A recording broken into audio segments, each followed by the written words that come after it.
Good start. Recording pending. All right. So if you're watching the playback, sorry I skipped the first 3 slides, but you have plenty of time to download our.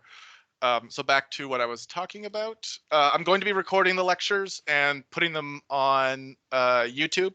They'll also be hopefully available in like the Teams chat, the way Teams makes recordings available, but I'll try and put them up on YouTube.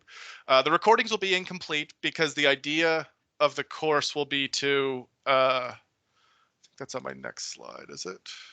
Nope. So the idea is I'm hoping to kind of talk for 30 to 45 minutes about whatever we're doing that day. That will usually involve at least one little programming break. Then put you into breakout groups, smaller groups, to work on an activity to kind of practice what we've talked about. That'll be for 20 or 30 minutes. And then come back together again for the last 15 minutes to discuss what we did. That schedule might change depending on how heavy, how much practice we need with certain stuff, but that's the general design. So the YouTube videos, the videos we record obviously won't include the breakout sessions. So it is they're not the best supplement to actually being here. But if you can't make it to a seminar, that's fine. So R is a statistical programming language first published in '93. I first started using it during I think what they call it Stat 2050 at Dow in the winter of 2005, 2004, 2004. And it's the only programming language I've ever really been trained in. I was lucky enough to avoid any classes that taught Minitab. Other languages, and I had a little poll going. I want to see how that ended up. So obviously, yeah, like experience here. Let me pull that over just so everyone can see it. So experience in Stata, SAS, SPSS. We get 2 people with experience in Python. That's nice. Might be a little more frustrating going to R. Some people with experience in R, so good spread all around. I think the main difference with R compared to SAS, SPSS, and Stata is that SAS, SPSS, and Stata aren't programming languages. They're statistical languages or analytic languages, what we kind of call them. It's the only common statistical language that can function as a true programming tool. We have a phrase called Turing complete in computer science, where you can program an AI sufficient that can trick someone into thinking they're not a robot. It's an esoteric and useless definition, but R is the only statistical language that can do that. So that makes it more comparable to Python and C++ and Java and C than it does to SAS, SPSS, and Stata. It is, it's when you compare it to real programming languages, it is sometimes found wanting. But from a statistical perspective, it's a far more powerful language than SAS, SPSS, and Stata. And we'll see later in the course some of the things that R can do that just are not possible in the statistical language. That also gives it a very steep learning curve. It's the stuff we're writing looks less like words than Stata. So Stata, if you show someone who has just a fundamental understanding of statistics and doesn't understand programming, you could probably show them Stata and they could guess roughly at what you're doing, right? If you write logistic, Y, X1, X2, X3, X4, comma, some options, it reads kind of like almost like broken English. R has none of that. R has a lot of brackets and dollar signs. It can be a little confusing at first glance, but the value we get from that is that it's far more powerful than the other tools you have available to you. So briefly on R Studio, it's the best way to program in R. And if you don't have it installed, get it as soon as possible. There are 4 panes that are important. I'm going to pull up my R Studio now and pop up the panes. So my layout's going to be a little different than yours. So I'll actually get you to change that first. So if you go up to Tools here at the top, then to Global Options, and then the option that says pane layout. So these are kind of the 4 panes you have access to: source, console, environment, and files, plots, and packages. I believe the default has console in the bottom left and environment in the top right. It's been so long since I changed it. I prefer to have source and console source on the left and console on the right. So I would make this top one console and make this bottom left one environment. And the reason is, so when you're navigating R in your 4 panes, in the top right of each one, there's, the best way I've described them is like a little Lego block and a big Lego block. they're some of the weirdest maximize and minimize icons I've ever seen, but like that description makes sense, right? You can kind of intuit what I'm yeah, like I don't know why they chose that. If you click the little Lego block, that's a minimize icon. We have like anyway, it is what it is. That gets you to a layout that has source on the left, console on the right, and that tends to be what you need most of the time. So that I find is the most efficient use of space. The other way people might do it is if you put if you leave the console where it is, you can shrink this down and move this way over and give yourself a window kind of like this. But I prefer with the console on the left, and I've screwed up my current. There we go. Or sorry, the console on the right, the script on the left. Finally, if you're working on a small monitor or multiple monitors, in the code window, the third button in from the top left is a little window with an arrow by it. If you click that, that can pop the script out to its own window. So if you really want to read a lot of programming at once, you can make the script its own window. So you can pull that over to your first and keep everything else on your second. I'll do that and then you can pop back in right there. I'll do that sometimes in class because as you can see, I've increased the font size here to make it a little more readable. How is that? Are you guys okay to see what's written on the screen here? Should I bump the font up a bit? It's okay. I can see it. Yeah, so I bumped my font up a bit. I think I have it at 18. I usually have it at 12.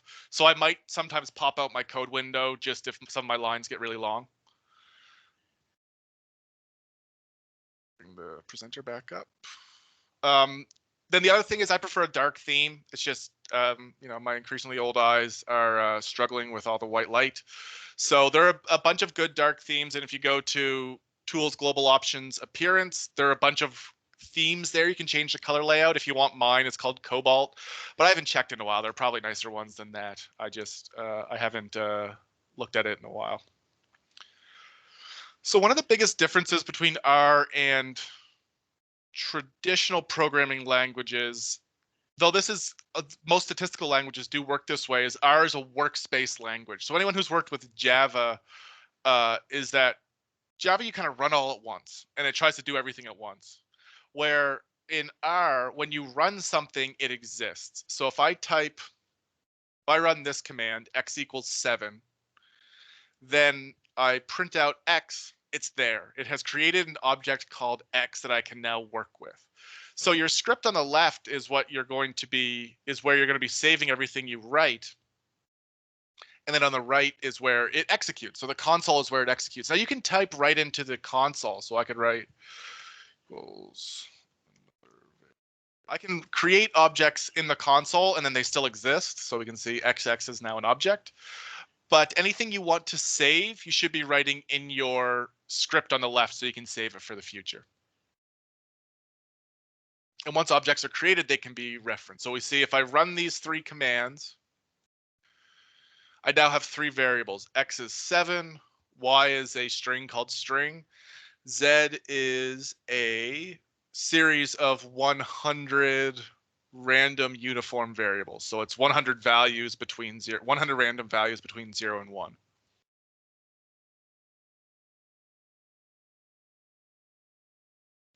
So R is an object-oriented programming language. I saw a couple people said they've worked with Python before. If you're familiar with real object orientation, it's a little underwhelming. I would call it loosely object-oriented. If anyone's programmed with Java, it'll feel not object-oriented. It doesn't do the kind of class, parent, subparent, the real object orientation that is the foundation of more modern programming languages like Java. But it is object oriented in that you create objects, then you run functions on those objects. So the general process is to create objects, then run functions on them to create new objects. We'll start by looking at the 5 basic data storage types. So scalars, vectors, matrices, data frames, and lists. So scalars are these single individual things I was just creating. Numbers in R are called numeric. There are certain situations in R where you might get interesting subtypes of numbers. You might have integers, which are non-decimal numbers, doubles, which are decimal numbers, floats are really specifically accurate large or small numbers. But in general, they're all numeric, and I can only think of one or two times in my career where knowing the specific type of number a variable is mattered. So in general, numbers are just called numeric, and that's really all you have to worry about. True false values are called logicals. They would be called Booleans in other languages, but for some reason they decided to use logical here. Just capital TRUE and capital FALSE. Strings are words. They can be enclosed in either single or double quotes. So you can see here, this creates a string called dolphin and assigns it to a variable called string. This creates a variable string2 that is assigned the value another dolphin, and it's in double quotes. There's no difference between single and double quotes in R. The only reason you can do both is that if you want an object to create a string to contain single quotes, you put it in double quotes and vice versa. So these are all examples of scalars. So if I run this, they're all single values. So I can see T2 is true, or sorry, T is true, T2 is false. And if I look at the classes of these, I can figure out what they are. Now, what we tend to be, I guess I should talk a little bit about the variables themselves. So all objects in R are stored as variables. So we assign something on the left-hand side of the equation. So when I write x equals 2, that's assigning the value 2 to an object called x. They can have almost any combination of characters, no spaces, so they have to be a single continuous word. They can't start with a number. They can have numbers in them, and I do tend to use a lot of numbers in my naming, but they can't start with a number. They have to start with a character. There are certain non-characters that you can't use. You can't use a $sign. You can't use a hashtag. You can't use an @ sign. Can't use a %, caret, ampersand. You probably can't use most of the shift numbers. I'm just looking at my keyboard right now trying to guess what works. In general, what I tend to use is letters, numbers, dots. Lots of people will use underscores as well. I don't tend to use underscores, though I certainly see their value, and you're welcome to. It's just I haven't gotten to that habit. One thing to note, and you'll see this a lot in the literature, is that some studies will assign thing as x equals 42, and some will assign it as x left facing arrow. So like, what's that, like a less than sign and then a dash. It's 42. Both work. Both are valid ways to assign things. They don't make a difference. Again, if someone were working in C, they would make a difference, but here they don't. They just implemented both because they didn't want to decide which way to do it. I almost always use the equal sign. I just find it more intuitive. It saves a character rather than writing 2 characters. I write 1. But if you want to use the arrow signs, feel free. Last I checked, Google's official programming guide for R for their internal programming suggested using the arrows as assignment. So it seems odd to disagree with Google, but I think they're wrong. I would rather use equal signs, but they are a lot more successful than me. So if you want to use arrows, feel free.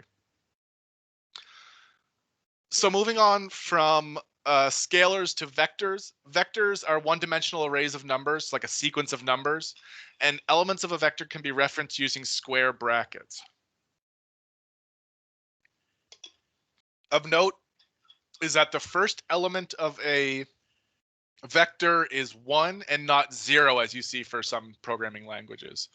So if you go to this vectors part, if I run that, so we can see if I look at x, it's now a 3-element vector.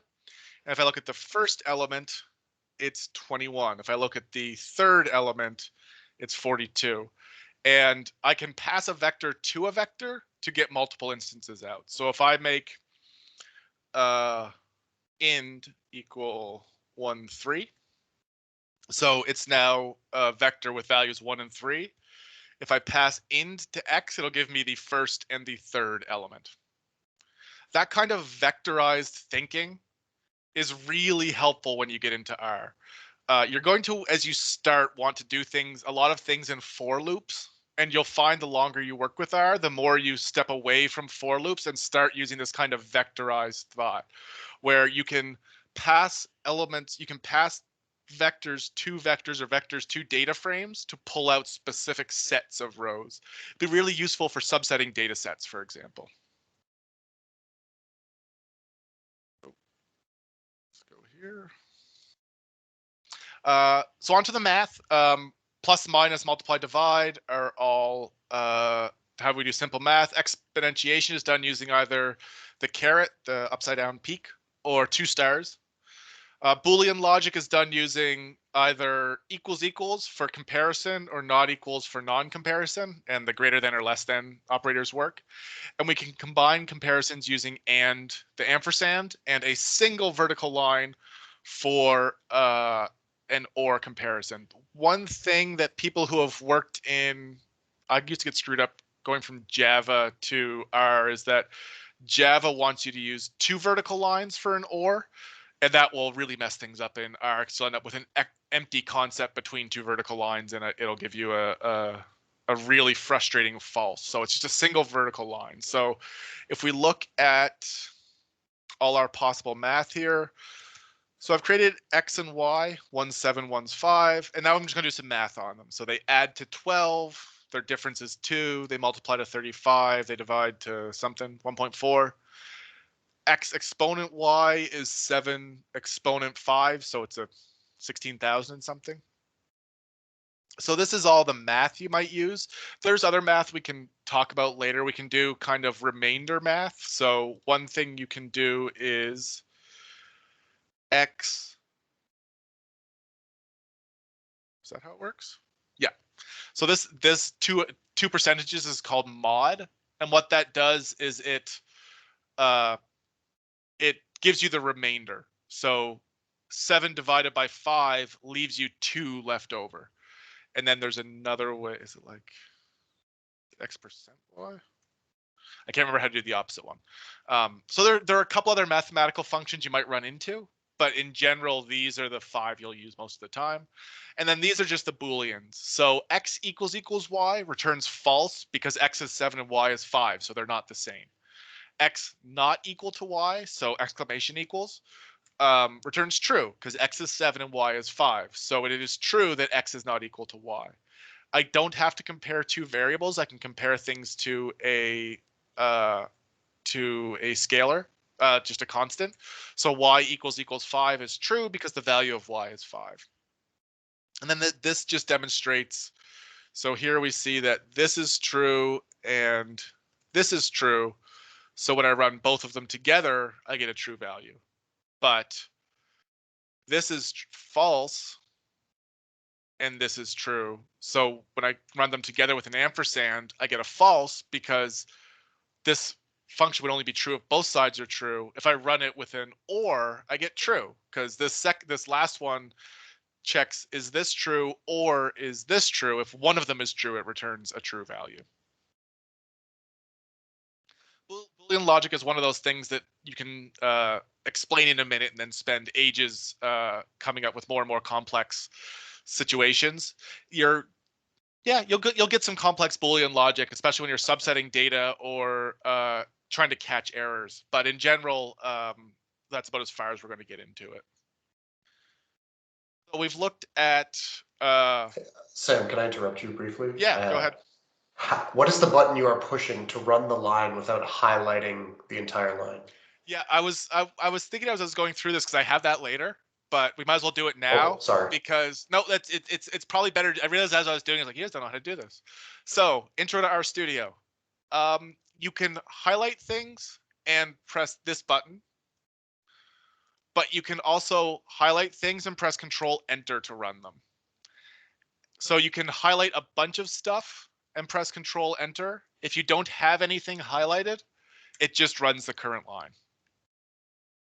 So it's, for those of you that have been in Stata, it's a little bit like, what is it? Control D? Is that what runs a highlighted selection in Stata? The difference is that in Stata, when you press Control D and nothing's selected, it runs everything. And in that will, jumping back and forth between the 2 programs is going to drive you nuts for these keyboard shortcuts, because I don't know if whichever way is right or wrong, but I wish they had agreed. I wish there was a standard for this, because you'll get back into Stata You'll be at the logistic regression line you want to run. You'll hit Control D, and you'll see the terminal start filling with code. And you're like, shoot. Now, if you've written good code, it shouldn't break anything, right? Your script should always be able to run from the top. It just means you have to go get a coffee because it's going to take 5 minutes to run. Like it happens. If you want to run an entire script in R, I don't know, Control R? I don't know. This source button up here will run the entire script. As you can see, it takes a bit of a minute, and you'll probably get some errors if you try and run it. So yeah, so I think that's the only. Yeah, that's about it. There's some stuff with autocomplete that I'll show you in a little bit, but we'll wait till we get into functions a little more.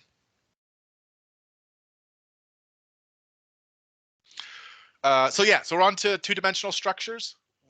Matrices give us data that can be stored in rows and columns.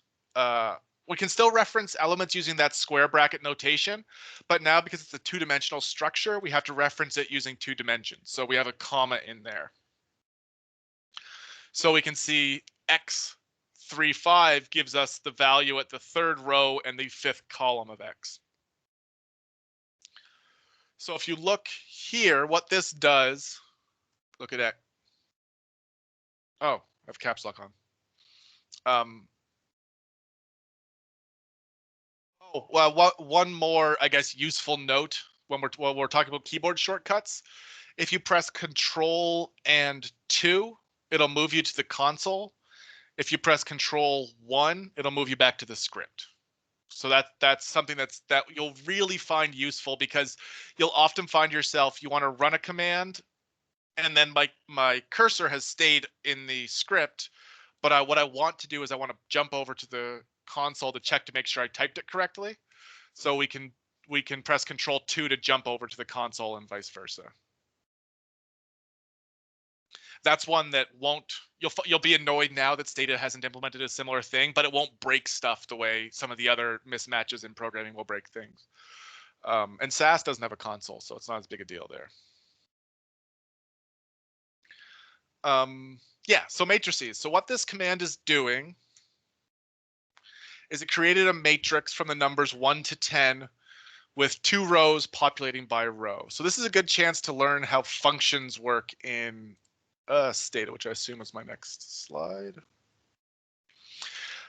So functions are really are called to perform tasks and create objects. So we can see that this is the kind of function we used, where we're going to create a matrix taking these 3 arguments. So there are a couple different ways to figure out what arguments a function can take. So if we go help on matrix, it will pop up a little help file. And remember, I showed you how to pop out a window before with this little button up here. The help files have their own. They don't maintain your color theme, so they can be a fair bit brighter. I really find it helpful to pop out help files. Matrix, maybe it's not that complicated, but eventually you'll find that some of the help files in the details will get really, really complex. I was looking at doing some meta-analyses in R last week, and the help files were mini tutorials on how to do different weight calculations for. So you're going to want to pop your help files out a lot. That also means that it'll stay here if you want to open another help file, because sometimes you might want 2 help files at once. So the way the help, I was supposed to leave that open. The way the help files work, and I'm actually going to,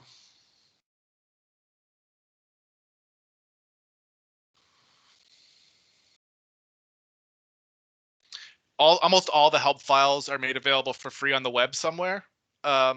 If you want sometimes very slightly prettier documentation, I'm going to do this for now because I can increase the font size on a website and I can't do it in the R browser. So this is the matrix function. We can see that these are all the functions that it's providing. So there's a matrix, as matrix, and then a Boolean is matrix.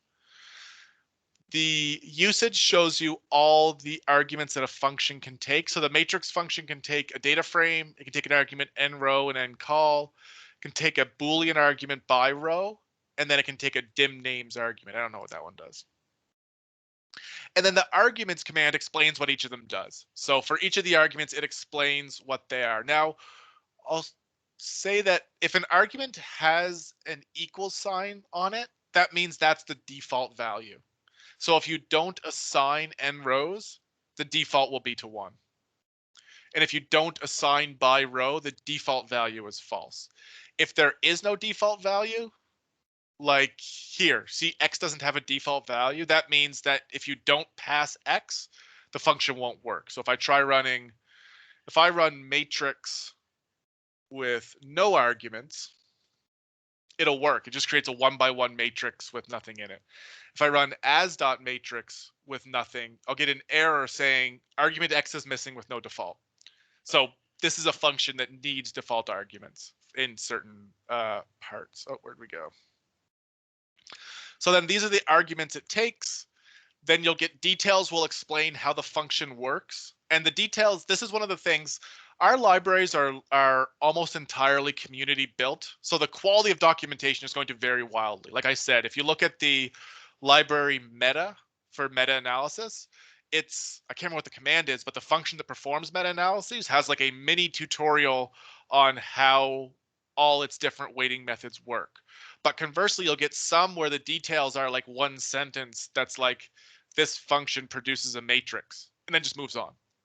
Or you get like libraries I write, which have no help files because they're just for me. So this gives you kind of details about what the function is. Sometimes there'll be a note.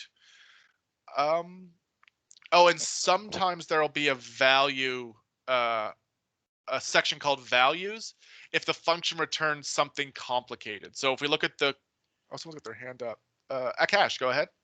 Yeah, so I have a question. So for function, can we override them with our user-defined functions? So let's say we have default function metrics. So we want to create a new function called metrics with the same name. And can we override that or? Yes, yeah. So I don't know when we'll talk about writing our own functions. When you write a function, if it has the same name as another function, it will overwrite it. So it will, the first place it searches for a function is in your local search space. And if it doesn't find it, then it goes to the libraries you've loaded. So yes, if you want to override an existing function, you can do so.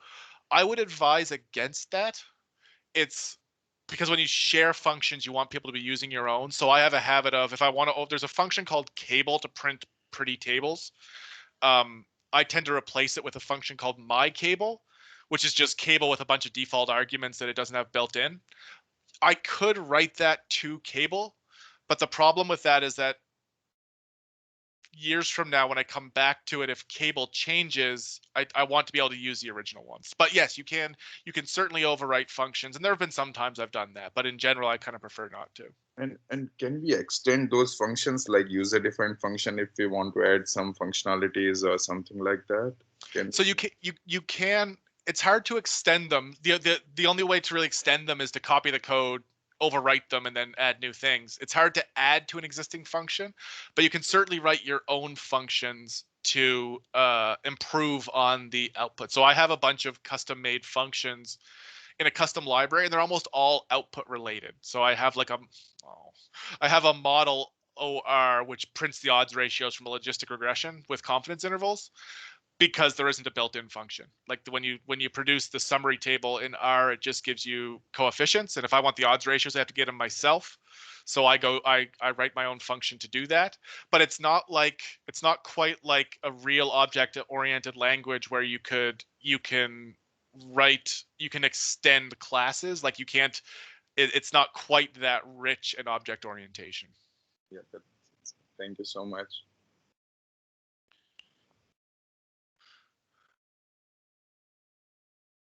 Oh yeah, the hover over. One last thing about trying to get help with functions is if I type MAT,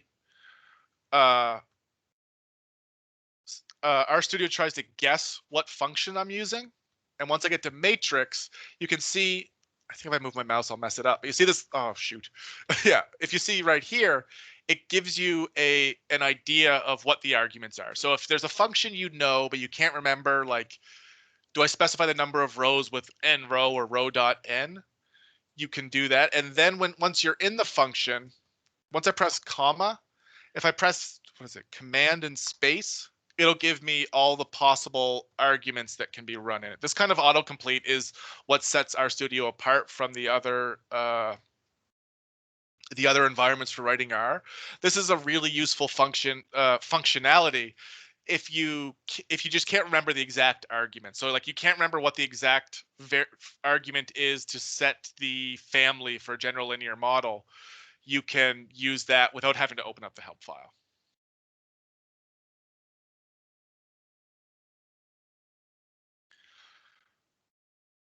So, so moving on to factors. So many of the variables you work with are not continuous, as I'm sure you know. So categorical data is data that takes on a set of unordered levels. So things like province, hair color, diagnosis, race, those kind of non-ordinal variables. For the secondary data people, ICD codes or postal codes. You may have learned about dummy coding of categorical variables in previous education. So much like most of the stats languages now, there's no need to dummy code variables in R. Most libraries and functions will operate on factor variables.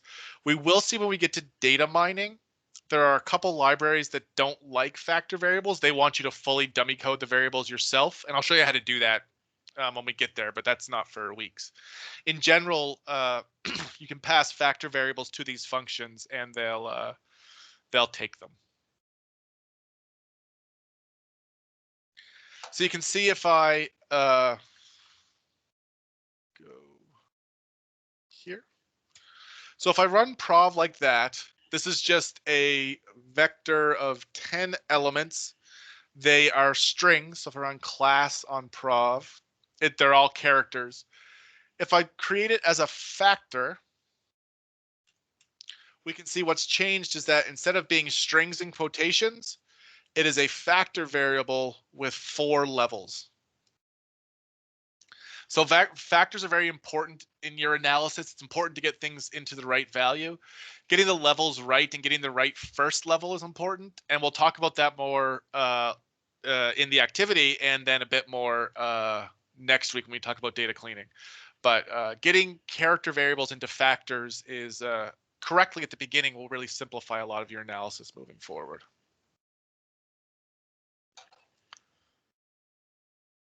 So data frames. Data frames are the most natural approximation to spreadsheets in R. I showed you matrices earlier. They're like matrices. They're both two-dimensional representations of data, right? Rows and columns. In data frames, we tend to think of rows as subjects and columns as the variables or attributes for those subjects. The difference between data frames and matrices is matrices can only support a single data type, where data frames can support multiple data types. So I can have a combination of numbers and factors and characters. Because of that, your research data will almost always be stored in a data frame, at least when it's read in. That's the natural state you're going to read your data in most of the time. So we can see that if I create 4 variables called W, X, Y, and Z, I can put them in a data frame, or I can assign them to different values. So if we run this code, I've created 4 vectors here, X, W, Y, and Z. You can see 3 of them are characters, 1 of them's a number. And if I just stick them in a data frame like this, df1, it creates a data frame of 4 elements. Now, instead of just adding them like that, I can assign them their own names. And the same thing now, only instead of the first column being called W, it's called first. So much like matrices, I can subset them. So we can see df1 and df2. I can look at just the first column.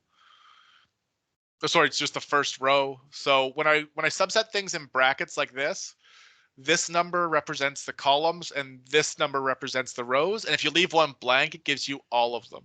So df1 comma nothing gives you all the elements of the first row. This blank comma 2 would give you all the elements of the second column. And likewise, I can do that for df2. And remember before I said you could pass vectors themselves. This gives me the first 2 rows. This command here gives me the third and fourth rows and the first three columns. So it gives me kind of a 2x3 matrix. The other way you can reference things in R is with the $sign operator. So it's used to reference elements of an object. We'll use it a lot. So in data frames, you can reference the columns using a $sign. So we looked when we created df1, we can see I have 4 columns, W, X, Y, and Z. So if I look at df1 $X, that gives me that second column.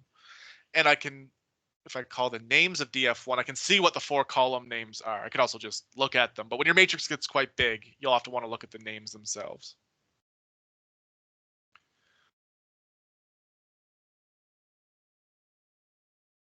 So we can see here, I can look at the first or the third, and I can reassign values. So if we look at the 5th column, there's nothing there, but I can assign it a new value, and now I've added a column called 5th.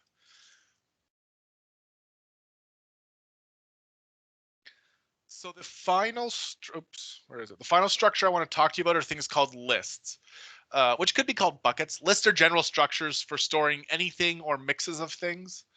Vectors, matrices, and data frames have strict structures, right? They're fixed number of elements in the row or a column. A list is like a bag where you can just kind of stick anything in at a certain point.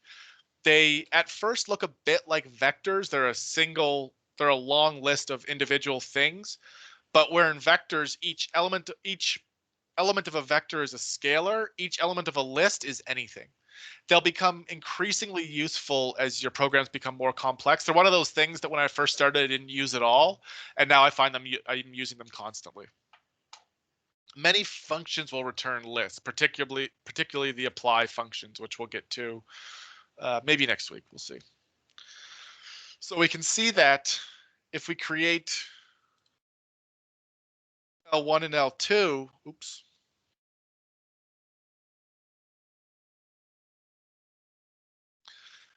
Oh, they're just elements where each one is an individual thing we assigned. One of the advantages is that we can assign data frames. So if I look at L2 right now, it has 4 vectors in it. So mouse, 1, 2, 3, 4. I'm going to replace this. I'm going to add a 5th element that is a data frame. And now we can see that the first 4 elements are still vectors, but the 5th element is a data frame.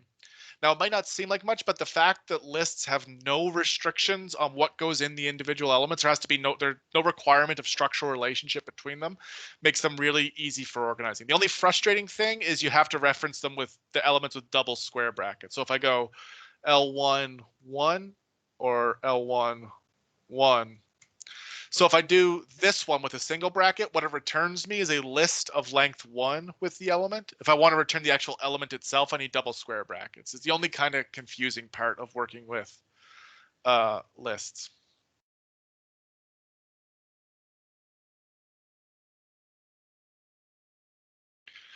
So I hope everyone has the .r file, the week01.r. I think I can probably pop it in chat just in case anyone doesn't.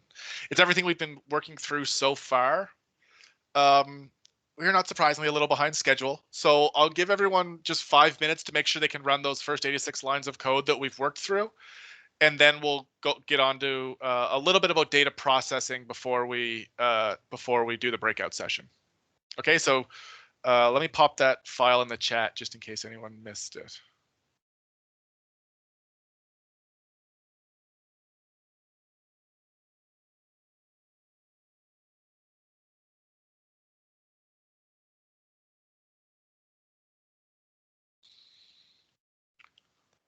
Sam, I see the next thing you ask us to do is load up some CSVs.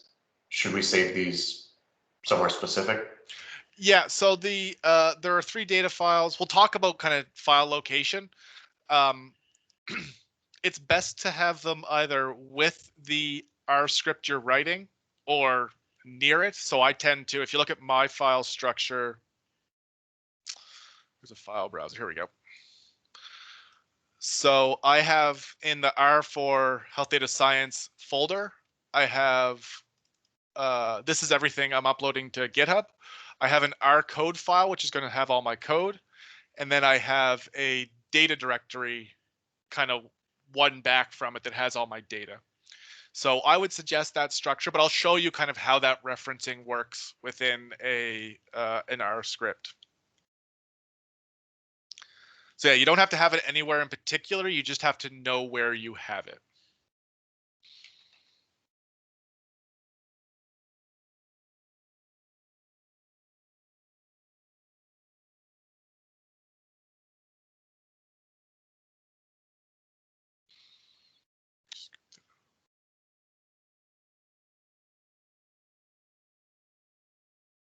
Tidy up my desktop a little bit here.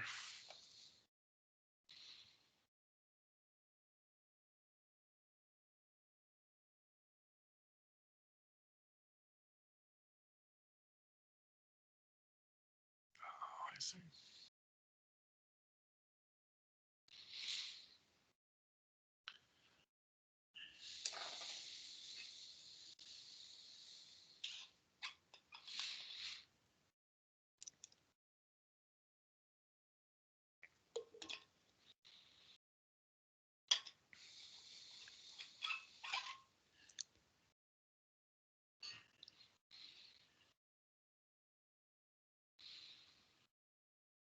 All right, so I don't want to. I do want to get on to the data processing, the hard part of this. So I hope everyone's able to access that week01.r file and run down to line 86, because we're going to pick up here with the reading the data frame.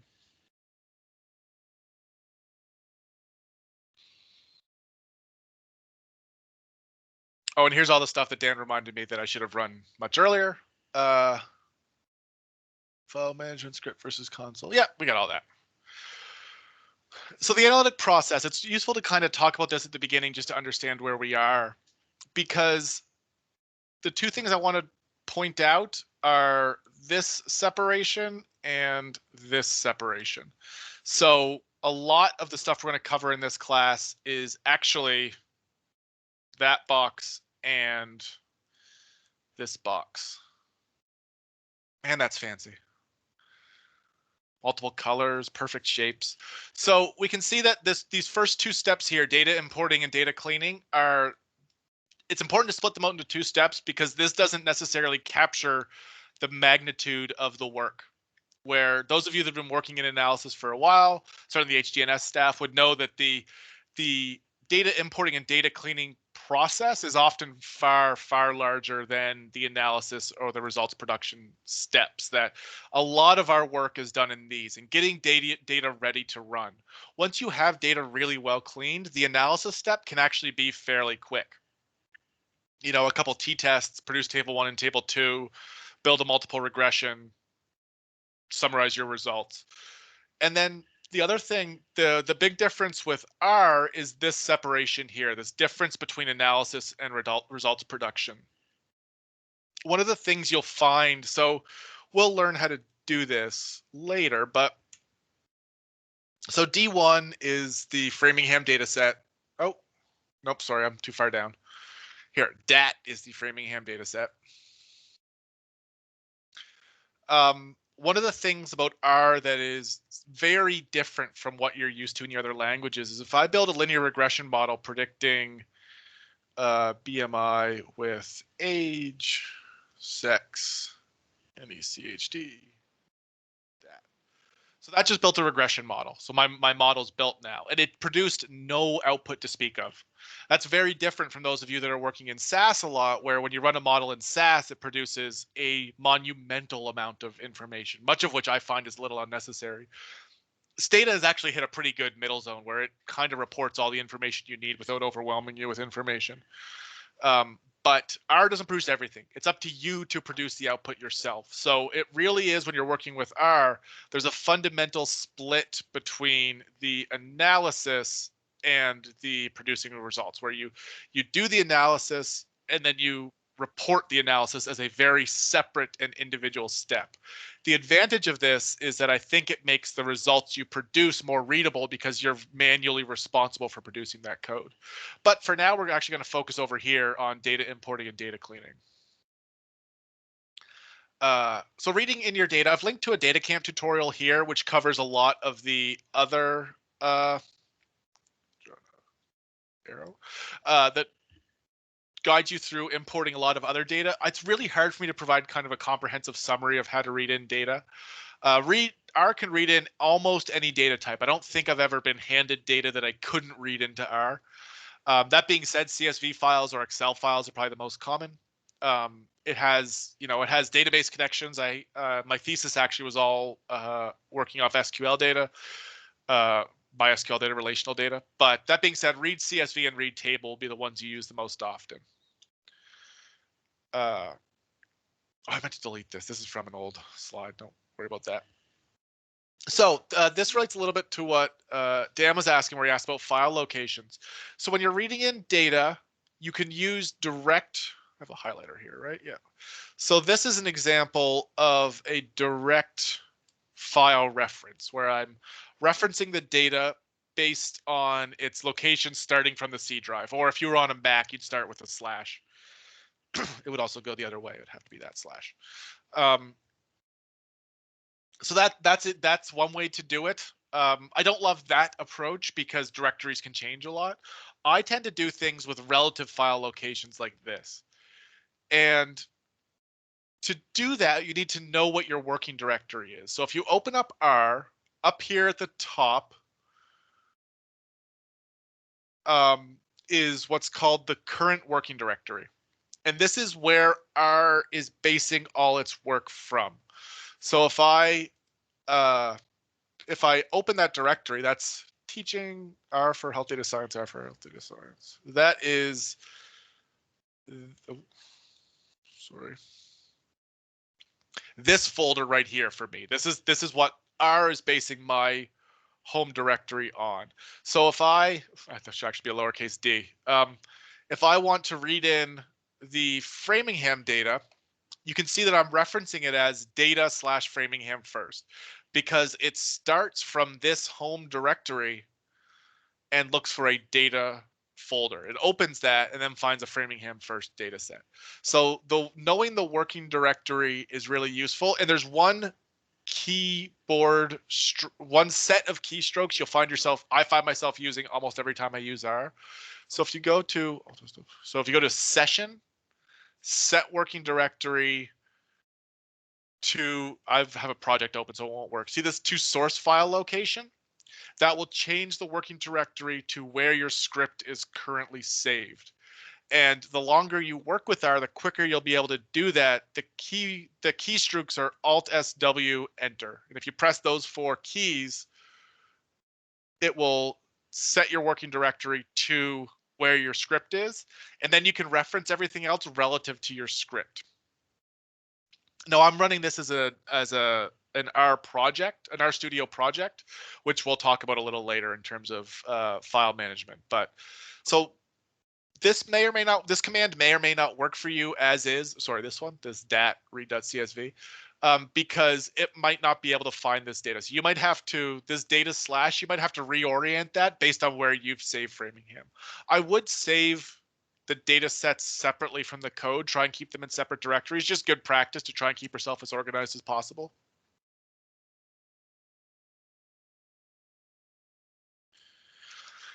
And then the other option is you can read directly from the web. So this example here is reading from my GitHub page, though much like this approach up here, GitHub pages can change. So this one is actually a little off. It's not a -4, it's just the number 4 now.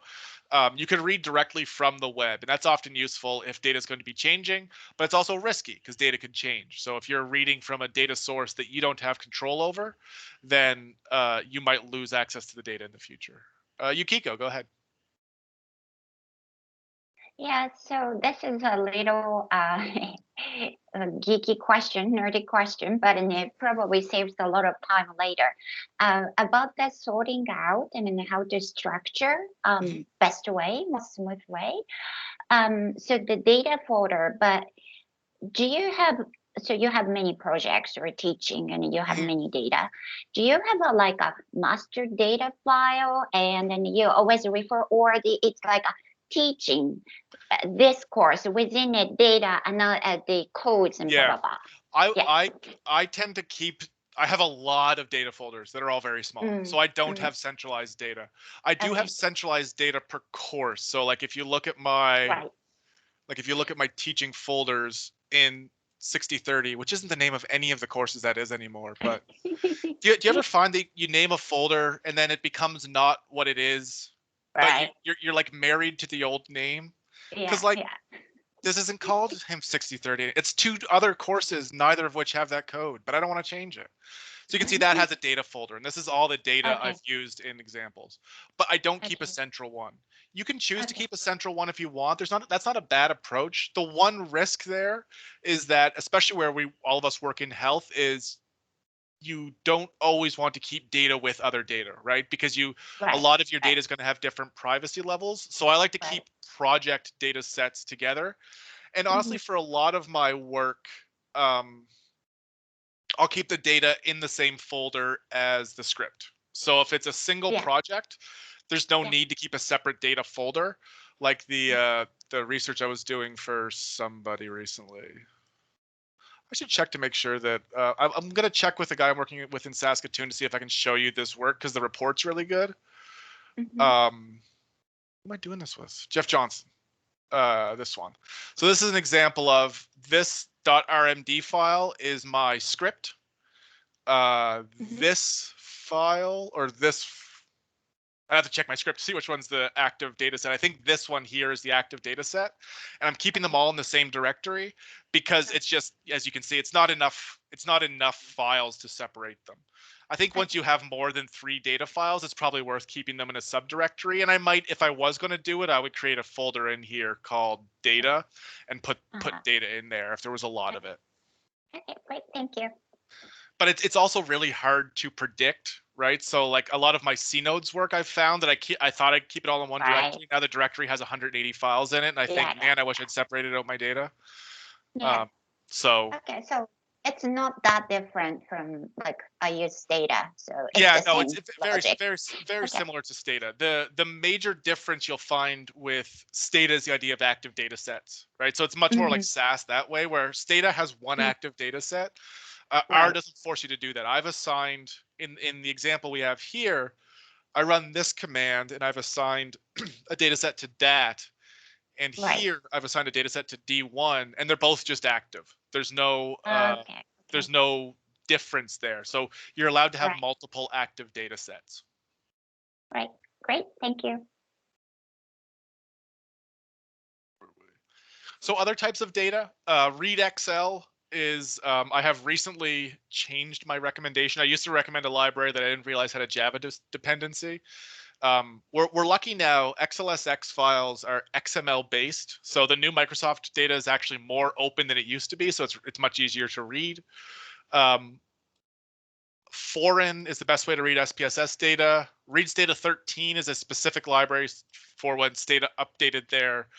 From version 12 to version 13, there was a fundamental change in how they stored data. So a lot of the read Stata functions don't work for modern Stata, which is, we're all on versions ahead of 13. My favorite data format we ever run into is these SAS7 BDAT files, only because like SAS has been using that terminology for years.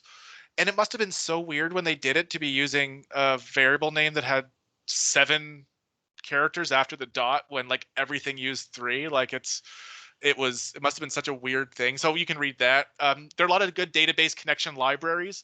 I will the ones, I didn't do this on purpose, but the ones I've underlined in red, I will not argue if you find a better one, because I haven't had to do any of those in a little while. So there could be better versions for reading SPSS or Stata or SAS functions, data sets. I haven't had to read them recently to update my methods. So they do work pretty well. Like when you read Stata data in, it'll keep the labels.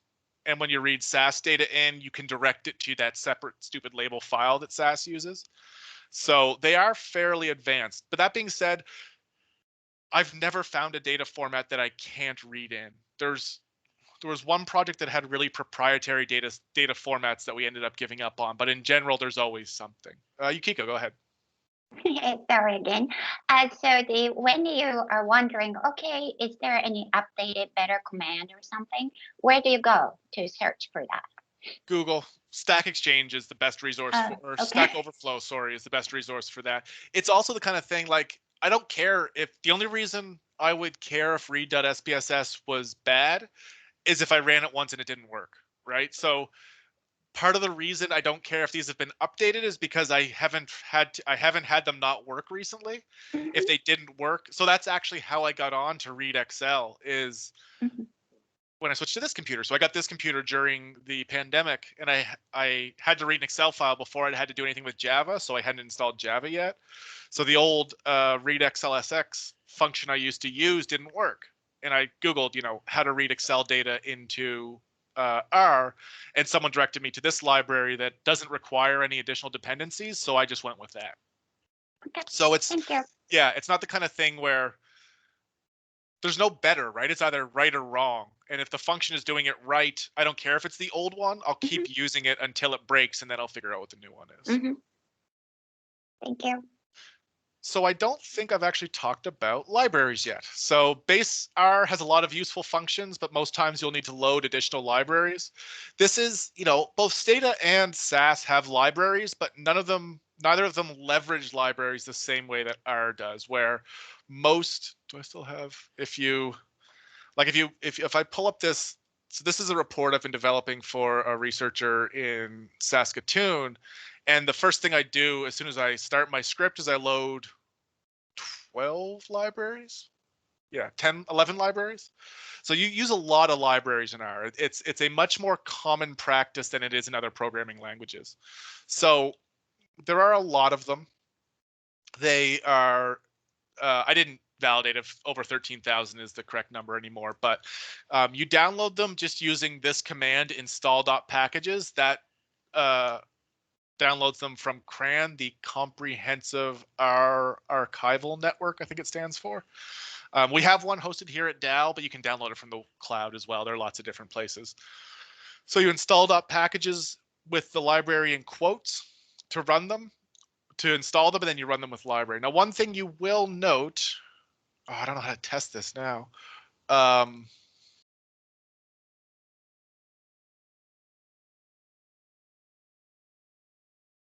I do have it installed.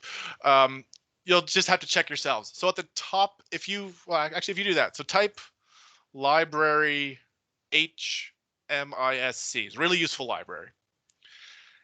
And then if you save, you should get a little bar right at the top here that says something like you're requesting libraries you don't have installed or something like that. I can't remember the name. I don't know the name of a library I don't have installed right now, so I can't check it.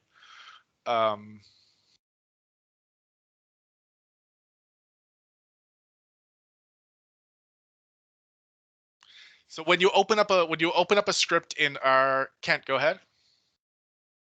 Oh yeah, sorry. I was just wondering if you could post the R script in the chat. I just got my DAL email this morning. So. Oh, okay. Yeah. Yeah, sure. Yeah, thanks, Tim.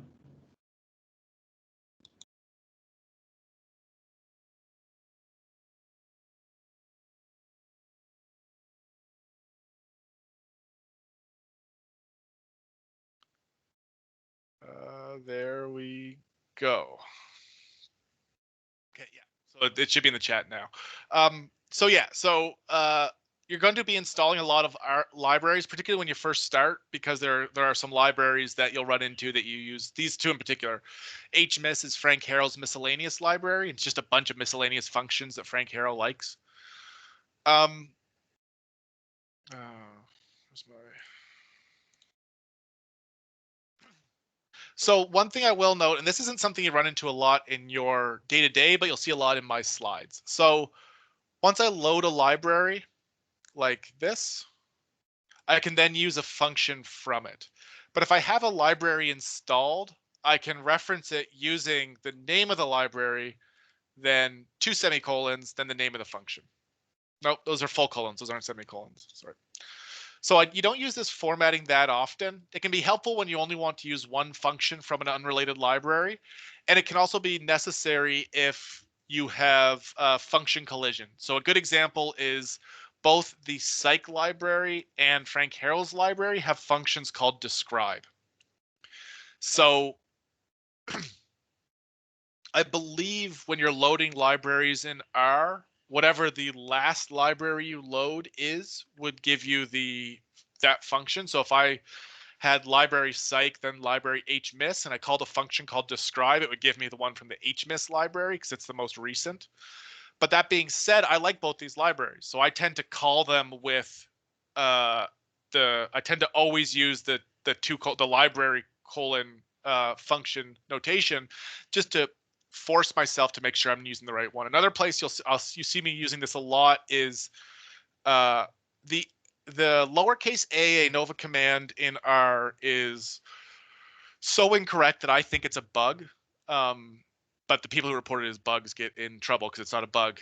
It does sequential sum of squares rather than differential sum of squares, and nobody ever wants sequential sum of squares. It's not something. It leads to far more mistakes than the 2 or 3 people that want it. So there's a function in the car library called capital A ANOVA, which gives you ANOVA tables that you would want, and I often call it with that prefix. And that's just forcing me to make sure I don't make a typo. Because if I think of the function as being called car : capital A ANOVA, there's no chance in accidentally calling the lowercase one. So that's another place where I do it. But that being said, I bet you if you look through my recent code, there would only be a couple places where I use this notation. Where you will see me using it a lot is in our lectures. I don't necessarily want to show you I don't want to do library something then a command. So I'll often show you functions with the library prefix so you can know where it came from.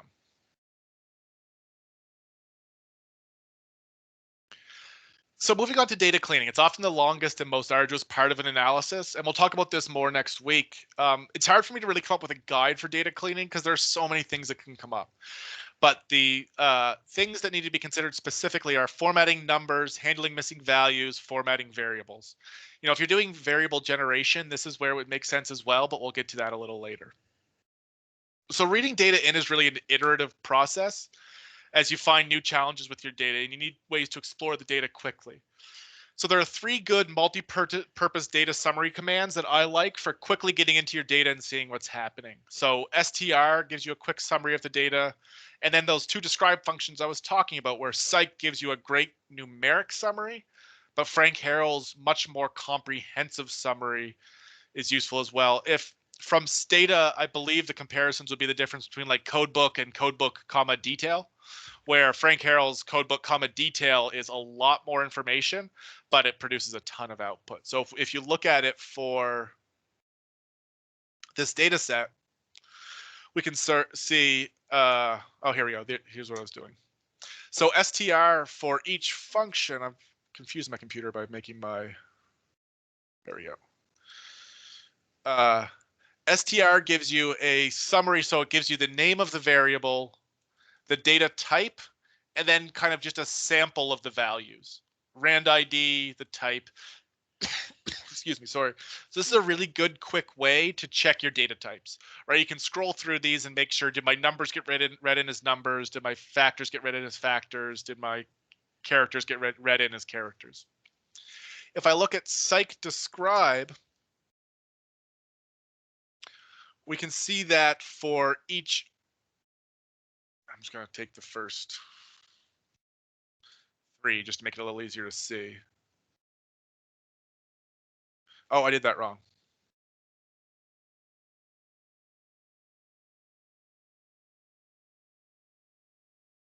Describe the first 3 columns so we can fit it on a single page.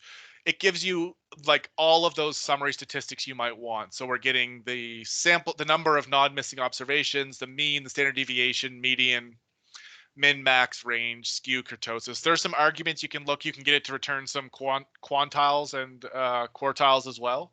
So there are a lot of different arguments there.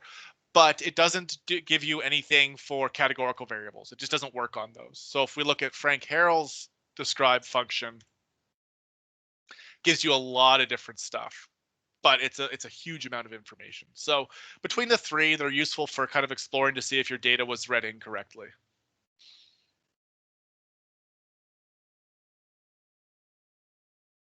So the first things you should do, want to make sure your variables are correct. So your numbers are numeric, your strings are characters, your factors are organized correctly.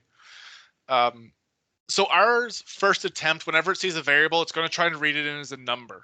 And if it encounters a non-numeric field, it then treats it as a character. So it thinks it's a number, but then if it reaches something that isn't a number, it turns it into a character. Now, some functions, most famously read.csv, will then turn characters into factors.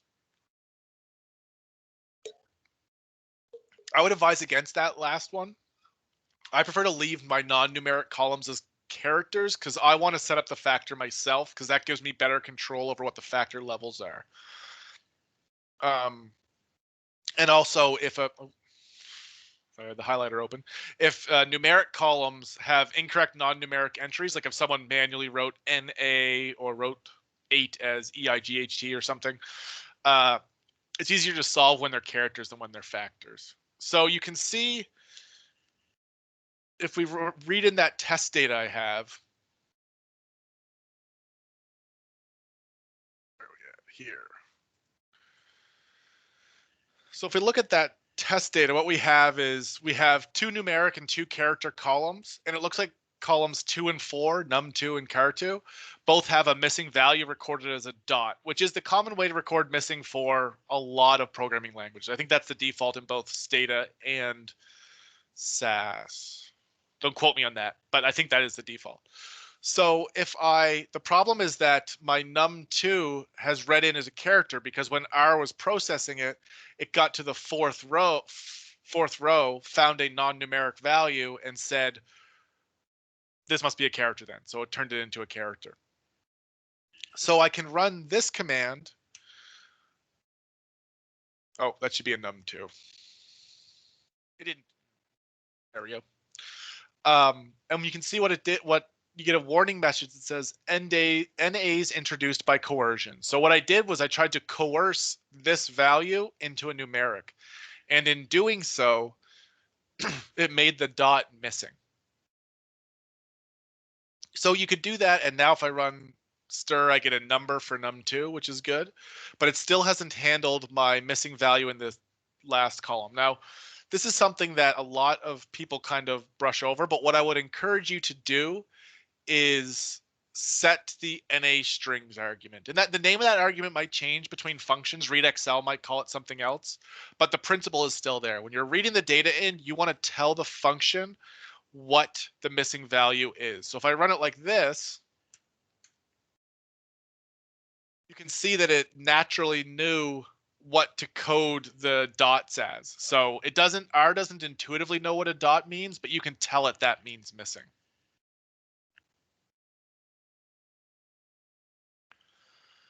So the factor function takes 2 arguments that are useful for turning characters into factors. We can see that it takes a levels argument, which is the levels of the value being passed, and the labels are the factor values to assign to that. So if we look at the Framingham data,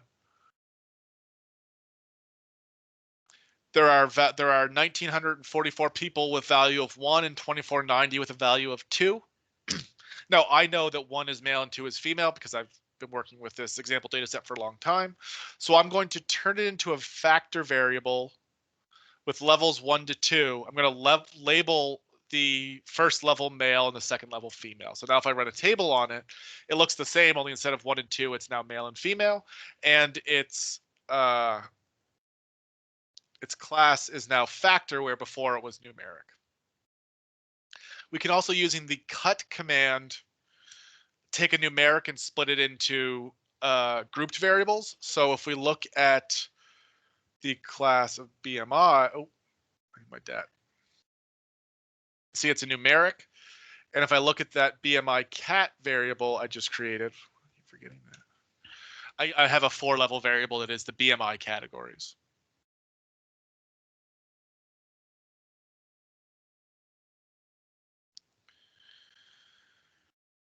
All right, so we've now reached what I had planned to be the halfway point of the lecture, just on time. I'll have to reconsider how much I try and fit into these, because I do want you guys to break out into groups to try and work through this yourself. What I'll do is I'll send you out in your groups, spend at least 10 minutes, and then those of you that have to leave at 11, feel free. At 11, I'll bring everyone back, and if you have questions on what we did, then I can stick around for a couple minutes to answer them. I'm free for a little bit because I'm free for half an hour. I forgot I haven't read my ethics board, the second ethics board project yet. So there's another data set called Telcom in the script, and I think I gave you the command to run it. One thing you'll notice, I have an almost pathological need to call data sets DAT or DAT something. I don't know where it came from. It must have been that the first course I learned R from use that. No, you don't have to do that. Feel free to name your data sets whatever you want. It is really a crutch for me because I'll overwrite DAT and then forget what I called things sometimes. You don't have to do that. So this is a data set that has a customer ID, monthly and total charges are billing charges. This is how much they paid them, and then this is churn. So I'm going to split you on the groups randomly because I know how to use Microsoft Teams and that won't be a problem. And we're going to see if you can get this into a clean format. So there are 5 variables here you need to clean, convert the numbers to numbers, figure out what you're going to do with the factors, and then I'll bring you back and we'll talk about what decisions we made. So let's see how breakout rooms work. How many rooms do you need? 4. All right, I think you'll go now.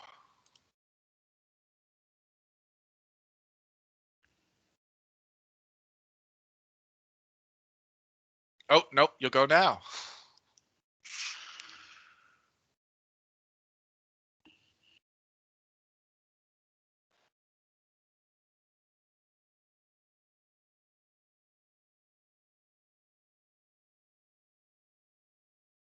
So I just want.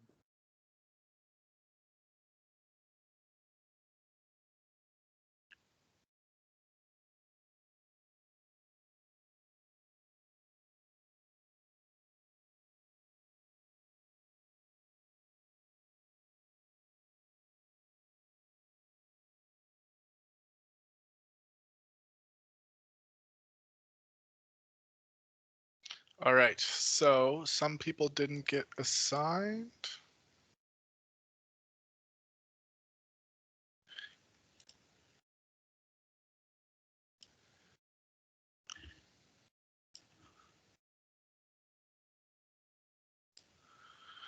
Oh, I see. So Kent, you were a guest and it didn't apparently assign guests. Oh yeah, that's okay.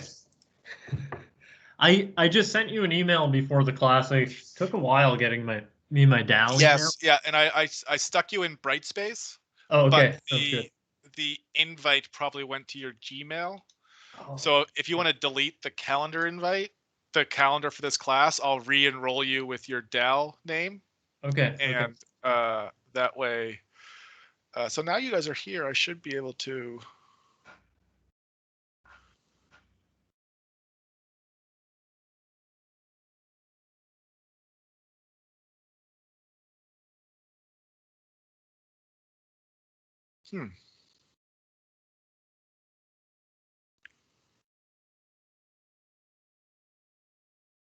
So are Ryan and Samantha here as well?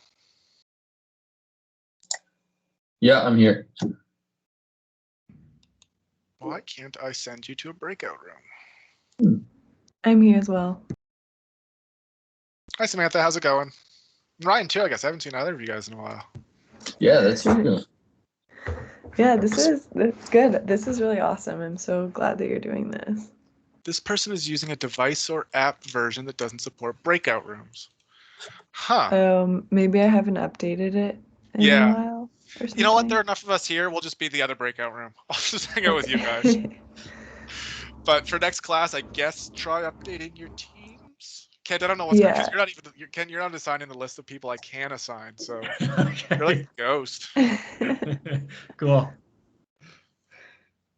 This is actually good for me because I've been tasked with leading the organization of Research Day, and we're going to be using Teams for Research Days. So this is a chance for me to learn how this mess works.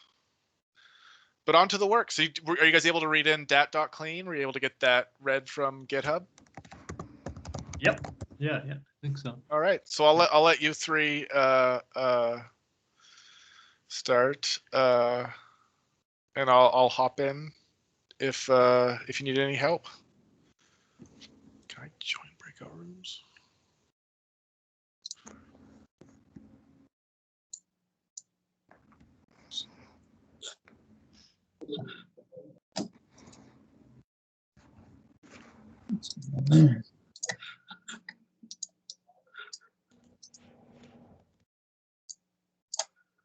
Just 1 second. I'm just getting set up here.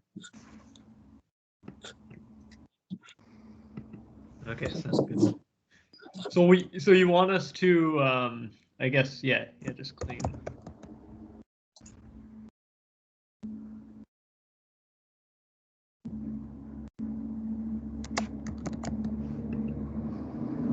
Yeah, I'm gonna have to pop in some of the other rooms. I'll be back in a second. Okay.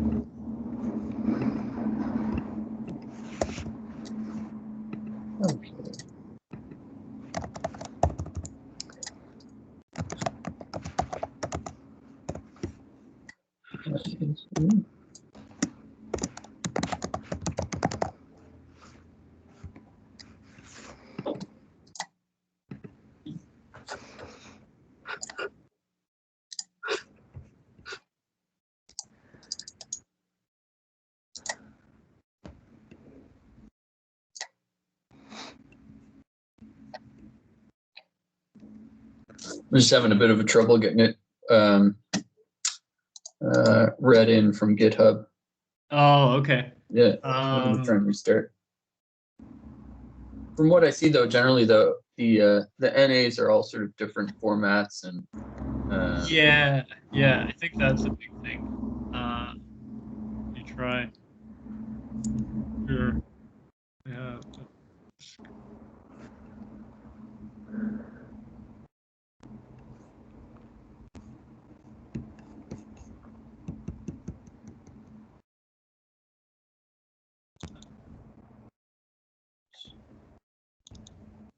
Oh, there we go. Yeah.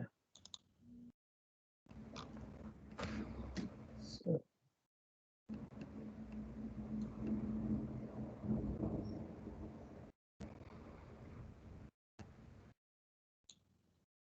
Oh, okay. So you can. So if I type, I haven't used Teams very much. We mostly used Zoom where I'm from. If I type, can I send like a message directly to you?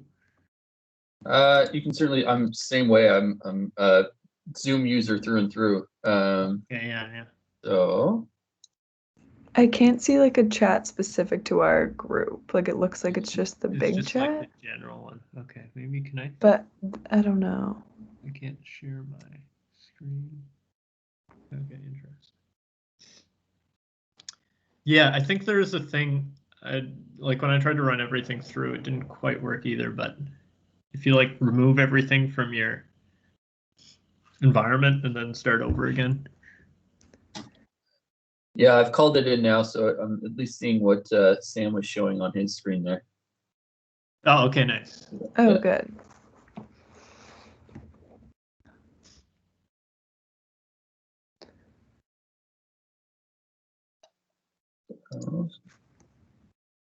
I'm just looking for that identification of NA that he had earlier on. So I'm wondering how to clean it so that all of those sort of missing variables are actually identified as missing as opposed to. Yeah. Yeah, that like is.na. I think. Yeah. A handy thing is if you want to look for a function, if you just do question mark in the console and then search it, the help file will automatically come up. Oh, look at that. Nice. Yeah, I find that super helpful. It's na.strings.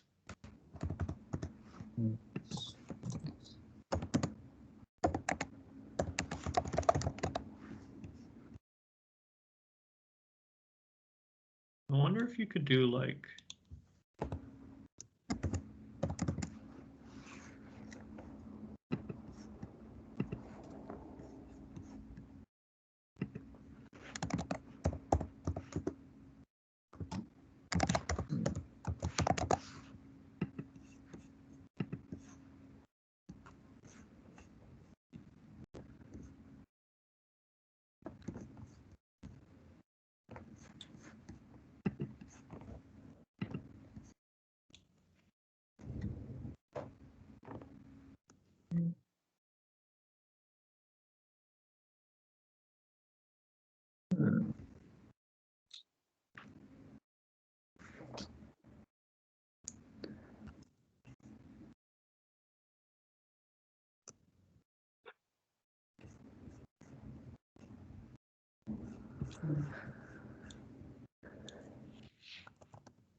Oh, I missed one.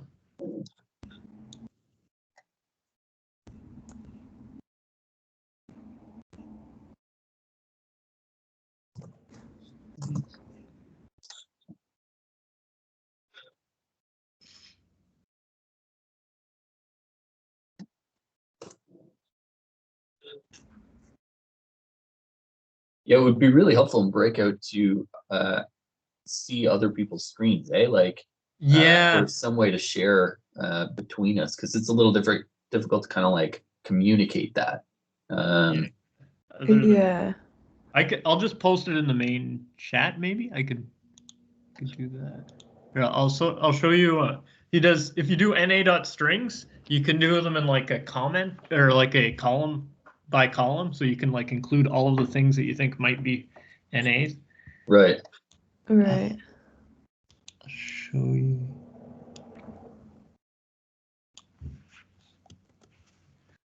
I don't know if those are supposed to be NAs, so maybe I'll get some backlash for this.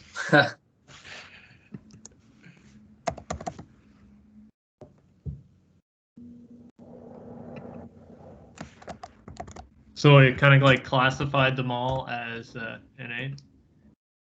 Oh, I see. Yeah. So anything that you think is right. suspect. Yeah, okay.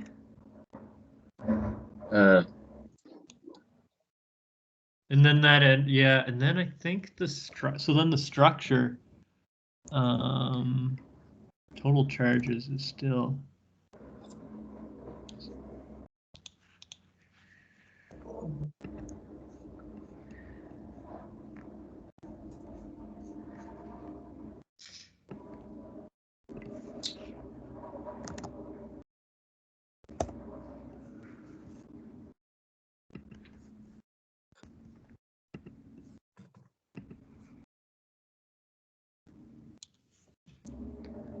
Oh, I missed one again.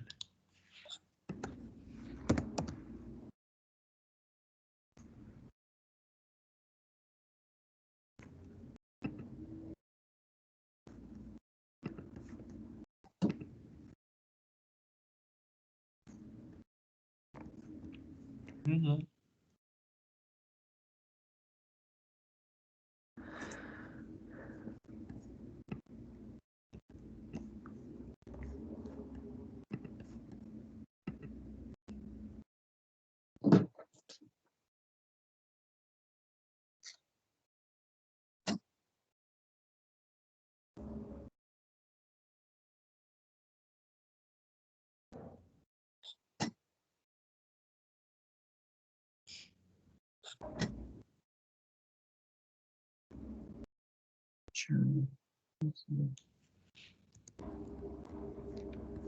I missed a in the columns there. I missed the little NA. Yeah, okay.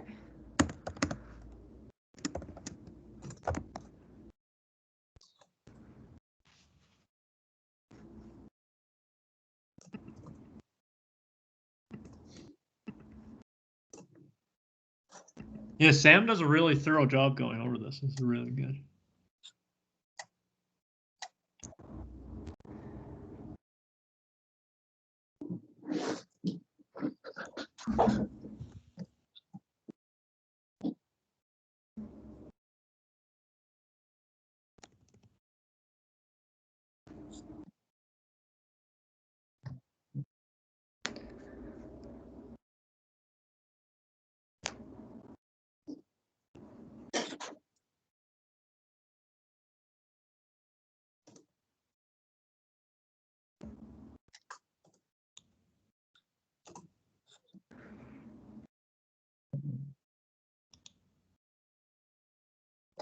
Oh, I see. Okay.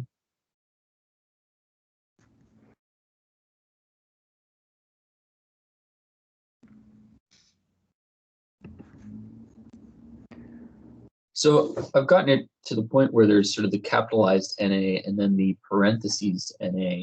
Yeah. But are those, is that because one is numeric, and the other is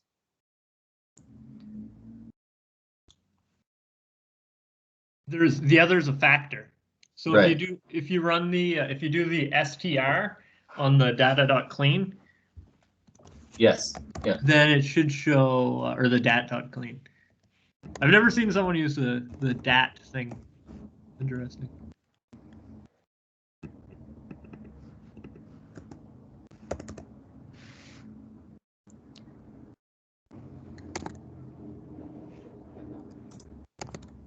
Oh, I see. Yeah. Okay.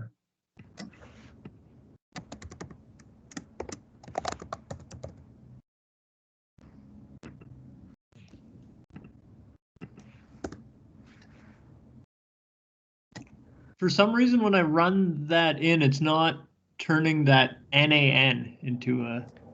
Yeah, I was looking at that in the help file. They seem to NAN seems to be something like not a misprint. It seems as though they refer to that as something. Where is it? Yeah. Default method.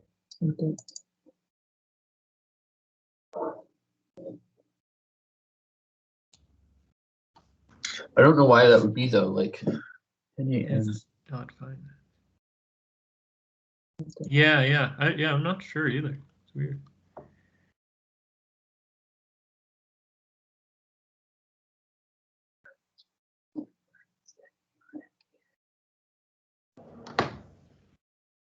Maybe monthly charges. Okay.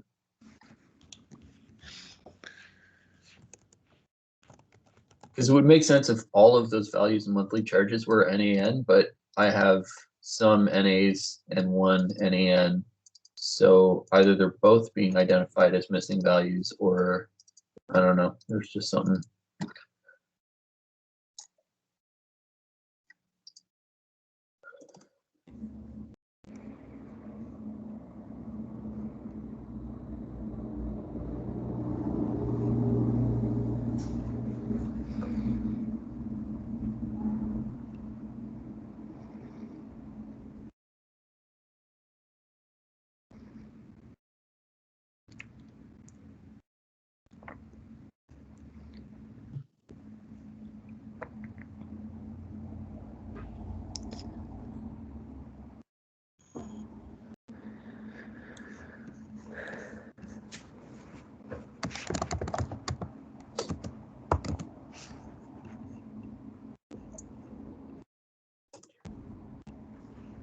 Yeah.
After we've got them all into, I don't know what else we could do. It looks like, I feel like all of the payment methods and churn should be factors.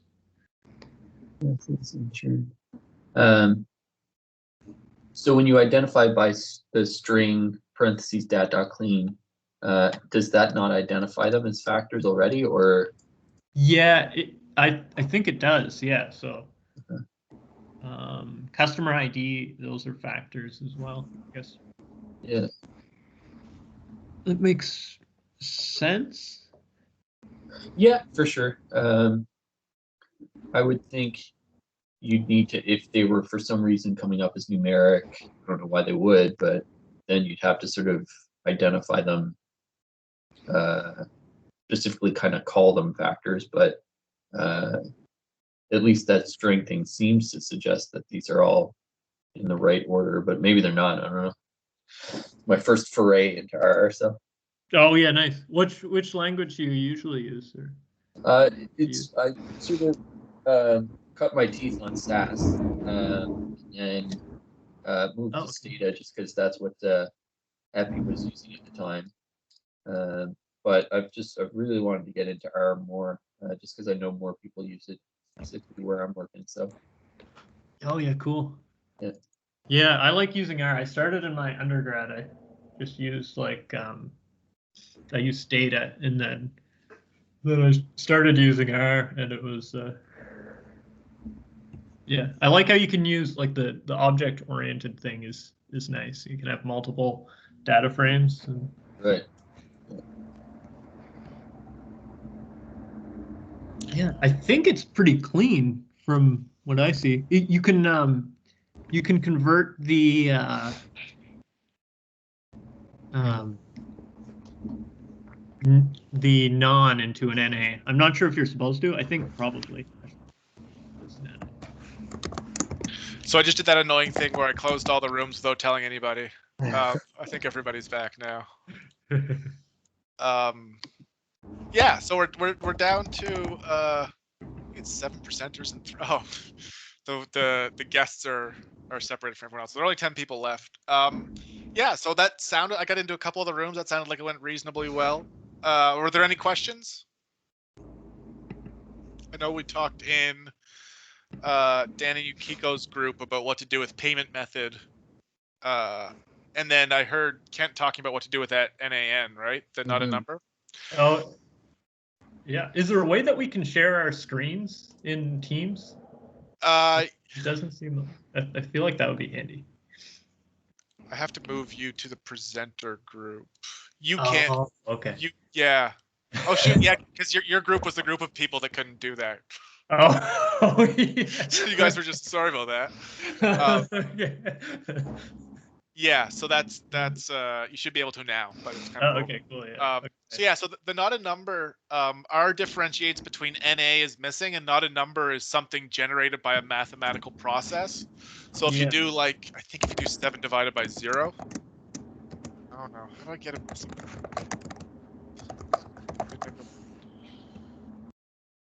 Yeah, take the square root of -1. That'll get you an NAN, yeah. Oh, okay, cool. Which is slightly different than NA. That being said, for practical purposes, they're largely the same, and most functions will do the same thing with them. Yeah. Like, I think if you tried to fit a regression model predicting monthly charges with churn, I think, well, it's no point in me guessing.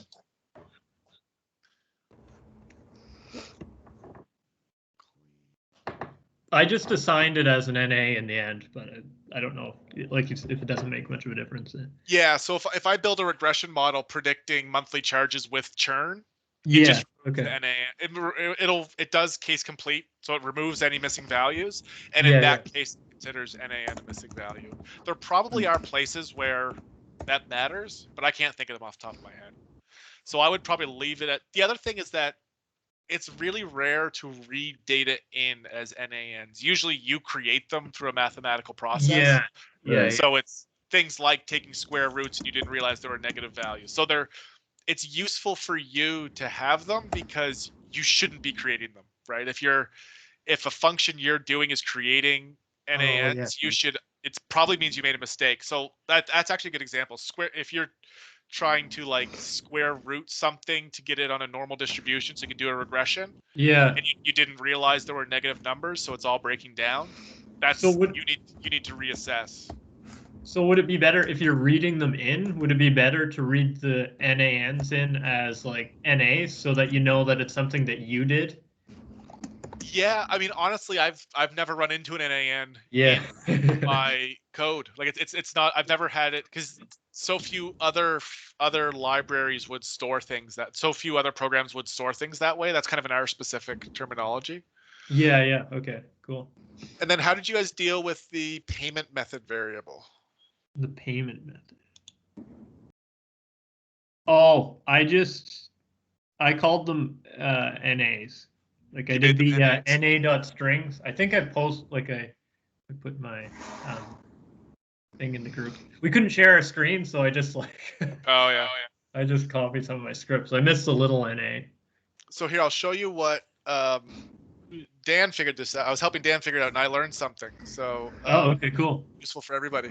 So if we do a factor on dat.clean sign payment method, that creates it as a 6-level factor with those dashes. Now, Yeah. one option you can have is when you specify the levels on a factor, any levels you don't specify get set to missing. So if I set my levels as just credit card, just as an example, everything else gets set to missing. So you could make I could as a list here do like, if I want to make it multiple, I can just do it a vector like this. Yeah, yeah. Bank, transfer. If I did it like that, then I would get those two. But as I was helping Dan browse the help file, because his thought was, is there a way to specify the missings? And if you look at the help file for factor, you can see that there's an argument called exclude. Oh, okay, cool. So you could do, if I go back up, oh, so one thing I didn't tell you guys is if you press up in the coding window, it brings you to, brings your last command up. And actually one thing that's a little confusing, if you press Control R, you can search through your old command. So if you press Control R and then type something, so if I search table, it'll bring me all my old commands that had table. That's useful if you know you typed something a while ago, but you can't remember what it was or how far back it was. That's anyone who's programmed on Linux, that's actually the same thing Linux does. So for this example, if instead of levels, rather than listing all the levels I want to keep, if I just do exclude equals, I might as well specify both of them like that. So I'm going to make the blanks and the double dashes as missing. If I run that, it now gives me 1, 2, 3, 4 levels, and then all 3 of the non-levels were missing. That's handy. So yeah, so this is the kind of thing that like, so yeah, case in point, I learned something today, and this is, I'm coming close to my 20th anniversary with R. It's always helpful to look at the help files, right? Even if it's just the pausing for a second to get R to populate it, but opening with the help to pull up help files to see how things work. But yeah, and then I think the last column was pretty clean, wasn't it? I think it was. I just did with your NA strings thing when you're reading it in automatically. If you a column, so I just did like a column of all of them. Yeah, you could do na.strings equals. Yeah, exactly. NA. I missed that little. N/A. But I guess the problem with that is if you have some that would be an NA in some lines and aren't on others. Yeah, you would want to make sure that it's consistent, but these are things that are rare. Like no one should ever be entering. And the only risk you would get here is if you have like continent written in as a variable and someone's doing it in the wrong case or something, right? Like it's probably safe. Yeah. So yeah, so if we do something like this. Okay. That should work. Yeah. Oh, I didn't actually include the one thing is that if you pass na.strings, you have to remember to set the default NA, otherwise you lose the you have to remember that one as well. Oh yeah, okay. Oh, and the other one is Missing. the blank. Yeah, the blank. Yeah. Is it a space? Is there a character there? Oh no, there's no space. Yes, yeah, no space. It is, yeah, okay. There we go. Yeah, and then churn you might decide to, or it's probably made most of them factors, didn't it? No, kept them as characters.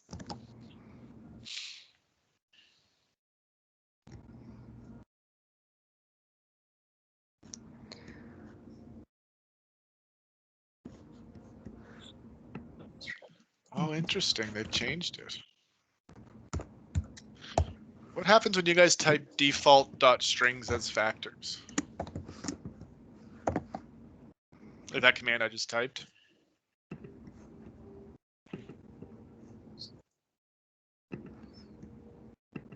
True. Yeah, because mine, it converted them to factors. Factors, straight away. yeah. Yeah, we also have factors, yeah.